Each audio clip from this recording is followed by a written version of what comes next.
We are all always looking for some helpful tips to help us get pregnant, especially tips that we can do and manage at home on our own. So today, that's exactly what we're going to talk about. We're going to talk about the 5 tips that you can start right now to improve your fertility. So let's get into it. But before we get started, I do want to just give a quick shout out to the sponsor of this video, Fairhaven Health, for not only sponsoring the video and making it possible for me to create this for all of you, but for the awesome supplements that they produce like FH Pro for women. It's one of my go-to multivitamin fertility support vitamins that I recommend for women. And if you want more information on not only this product, but all of their products, you can use the link in the description below to check it out. My name is Dr. Mark Sklar, also known as the Fertility Expert, and welcome to Fertility TV, your YouTube channel dedicated to helping you get pregnant. I've been working with couples for over 18 years through my online coaching programs and at my clinics in San Diego, California. And one of the things that always comes up is, what can I do at home? What can I do myself to increase my chances? So that's exactly what we're going to talk about today, right now. Tip number 1 is taking inventory of your home and your environment. The world that you live in, the rooms that we live in, the environment, the house, all of these things impact and can affect our health and our fertility and hormones. So we need to take inventory of what is going on in the world that we spend a lot of time in the environment and rooms that we spend a lot of time in, and start to see what we can do to make changes. Getting rid of plastics, of chemicals, of the things that we are in contact with on a regular basis, on a daily basis, are going to be at the top of that list. And in my Positive Pregnancy Method program, I give guidelines and steps of things that we need to start to do. And one of my members in that program started to make changes, and she's already seeing progress. I actually want to read some of that for you. You're going to see it on the screen as well. She says, progress, she was updating us all. Progress, when I started the process in April, I quickly discovered I had estrogen dominance. That's when we have a little too much estrogen in the body and our body can't self-regulate that and get rid of it. My estradiol was 199. That's really high actually. And I've been removing plastic from my kitchen, avoiding soy in its various hiding places, and taking some supplements, specifically Clearovite that I recommended. My levels have slowly been coming down, and when I got more blood work done a few days ago, my estradiol was 73. That is an amazing progress. She made great progress for her, and bringing that number down to 73 is a huge step in the right direction for her. She's only going to continue to see good, healthy progress. Now, she mentioned getting rid of things at home. The 2 things that I want to point out is getting rid of the plastics because they have phytoestrogens in them. And it's not to say that you have to throw those out. You can use those in the garage for storing little things and so forth, but you don't want to store things that you're going to ingest. You don't want to use that for cooking or for drinking or for eating, right? So we want to get rid of those plastics. She's switched, and I recommend switching to all glass or stainless steel. And then the other piece of that is getting rid of all the chemical fragrances in the house, which can cause a lot of problems on the reproductive system. So that is tip number 1. I always talk about food and diet and how important it is. So tip number 2 is about food and diet, and specifically eating organic. The quality of the food that we eat is so important for us, so important. I experienced it actually personally when I went to stay at a resort with a family and all the food was included. So I couldn't choose the type of food that I was eating, specifically the quality of the food that I was eating. And over the course of that week, I started to feel a difference and my health declined. All the things that I worked so hard to manage started to creep back up. And this goes back to the point of quality and organic food. This is the same for all of us. One of the most important things that we want to make sure to be organic are animal products. Anything that comes from an animal really needs to be at the top of that list of being organic. Because when we do that, then we get rid of the extra hormones, the extra antibiotics and chemicals that are used to raise those animals, right? And then we don't ingest them. So we want to make sure that the food that we eat is as clean as it can be. For example, this PPM member did exactly that. She started to change all of those things to get rid of the conventional meats and incorporate organic. She was having really, really heavy and painful periods. And by making this change and a few others specific to her needs when it comes to diet,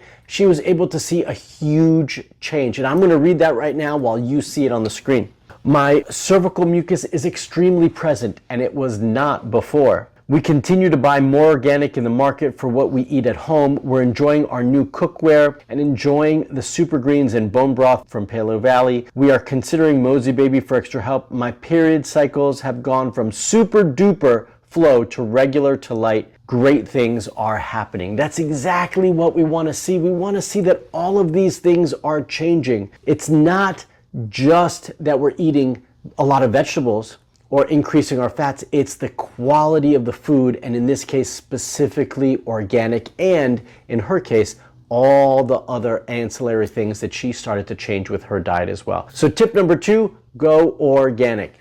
Tip number 3, track your cycles, track your ovulation. So many of us assume that we know when we're ovulating. And so many of us assume that even with a relatively regular cycle, we know when we should be trying.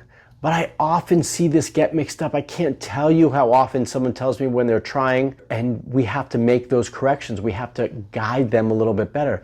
These are things that you can start to do, and things that I absolutely guide and support you through in the Positive Pregnancy Method program as well, because I've created videos specifically on this topic. It's so important to know when you're ovulating so that you know when to have intercourse, so that you know when to try and where your fertile window is. Now, there's a couple methods that you can use to do that. One is by tracking your temperatures, BBT charting, right? And I go into much more detail on that in this video right over here. The other method that you can use is by using a tracking device, an app to do that. One of my favorites is called Mira, and I go over that product and how to use it in this video right here, so you can check those out as well.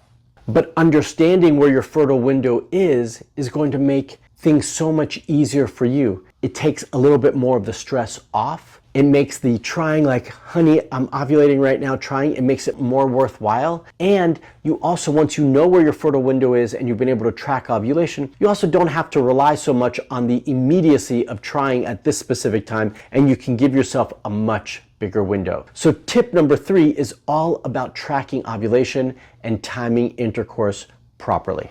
Tip number 4, take a Candida test. Well, Candida is yeast overgrowth. Now, we all have a little bit of normal yeast in the body, or normal Candida in the body, and that's totally fine. It's when that starts to go overboard that it can become a problem.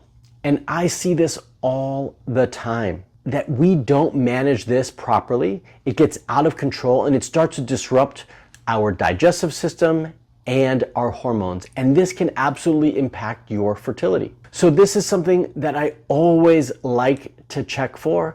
And actually, in my upcoming free training on December 20th, I'm going to dive deeper into this specific topic to give you more information on it. If you want to register for that training, then you can just use the link in the description below to sign up for the free training. It won't be here on YouTube or any other social media, so you do need to register to join me for it. But I am going to dive deeper into this topic so that I can guide you a little bit more, and you can start to be more proactive about how to look for and manage potential Candida.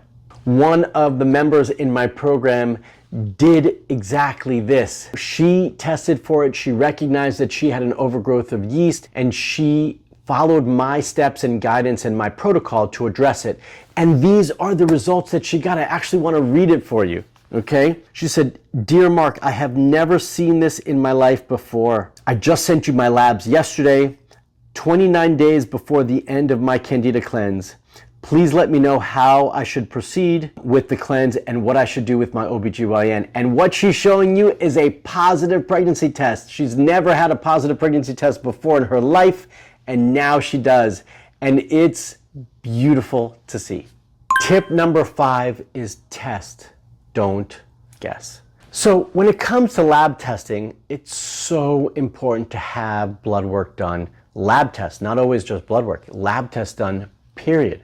Right? But there's a lot of mistakes that I see. First and foremost is that you don't get enough testing done. They don't order the right labs or enough of the right labs. And the second thing that I see is that they don't order them on the right days. You can see by this member of my program that she was so frustrated because she had labs done. They were ordered on the wrong day. No one told her, and she thought all sorts of things were wrong. We have to have things done on the right day. Labs are a snapshot of what's going on with your hormones and your body on a specific day at a specific time. If we don't do them at the right times, because our hormones do fluctuate throughout a cycle, then we're gonna have misinformation. We're not gonna know what's going on. We're either gonna think something's wrong when it's not, or something isn't wrong when it is. And so having labs done at the right time of your cycle and the right labs tested is super important to getting the right information and being able to understand your body better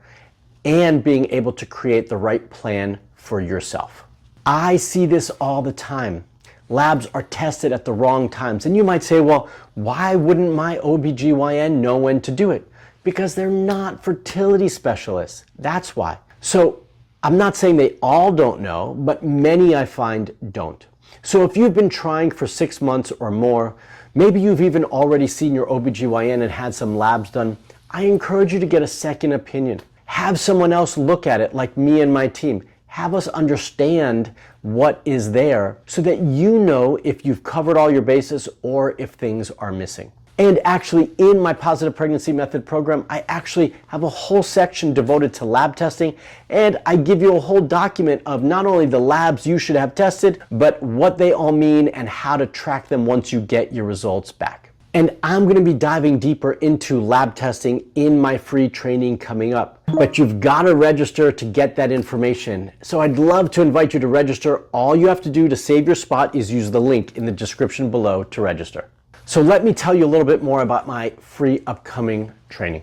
I'm going to share my best tips that you can start to implement at home that will give you a little extra edge and hopefully help you get pregnant a little bit faster. It's 100% free, and I'm going to be focused on sharing useful information, practical information that you can start to incorporate. And if for whatever reason you can't join me live, as long as you register, you will get a recording of the training so you can watch it later at home at the right time for yourself. In addition, whether you do join me for the live training or not, be on the lookout for the emails that follow the training, because I often share some very exclusive discounts for only those of you who registered and were able to watch the training. So be on the lookout for that. And best of all, at the end of the training, I am going to open up for a live Q&A so that I can answer your questions and give you feedback live in the moment. But again, you do have to register to join me for that training, so make sure you use the link in the description below to join me on December 20th. All right, hopefully you found these 5 tips useful. I know the year is wrapping up, but that means that these 5 tips are even more valuable because they can set the stage and the foundation for how the next year is going to be for you. So make sure you watch this video again, you go through those 5 steps, make sure you join me for the free training so we can get the next year started on the right foot and hopefully get you pregnant fast. If you like this video, give me a thumbs up. I also want to hear from all of you. What did you like about the video? What of the 5 tips did you find valuable, and what are you going to start to incorporate into your fertility routine now? Comment below and let me know. If you're not already a subscriber to my YouTube channel, you should be, so hit that bell to subscribe and get notified when I put out a new video. And until the next time, stay fertile.